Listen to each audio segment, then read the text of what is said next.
এই ভিডিওটা শুনেন, এটা খুব মূল্যবান আলোচনা করেছেন উনি, শুনেন। দাড়িপাল্লা মানেটা কি? দাড়িপাল্লাটা এই সিম্বল কি? ন্যায় বিচার। সেই ন্যায় বিচার কি হিন্দুর জন্য আলাদা, মুসলমানের জন্য আলাদা?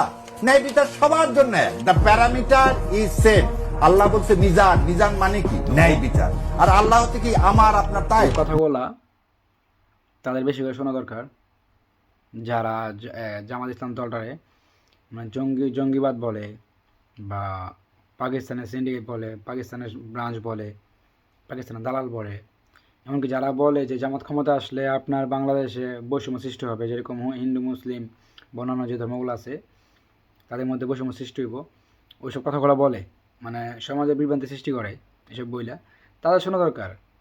যে কেননা যে উনি কিন্তু বলছে যে আপনার দাড়িপাল্লা কিন্তু ভাই, যখন ওজনটা দেওয়া হয়, এটা ওজনটা করা হয় যখন আপনার দাড়িপাল্লাতে যখন একটা জিনিস রাখা হয় না, তখন দাড়িপাল্লা কিন্তু আপনার ওই কে মুসলিম কে হিন্দু ওইটা হিসাব করে কিন্তু ওজনটা বরাবর বরাবর দেখায় না।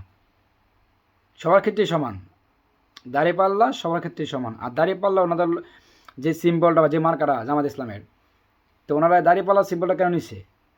এটা ওনাদের দলের মূল লক্ষ্য যে হিন্দু মুসলিম যেই হোক, সব ইনসাফ সবার জন্য সমান থাকবে, ইনসাফ সবার ক্ষেত্রেই ইনসাফ প্রতিষ্ঠিত করা হইব। তো এখনও যারা না বুঝেন, নিজের মনের প্রশ্ন করেন, দিনের পথে ফিরে আহেন, ইনসাফের পথে ফিরে আহেন।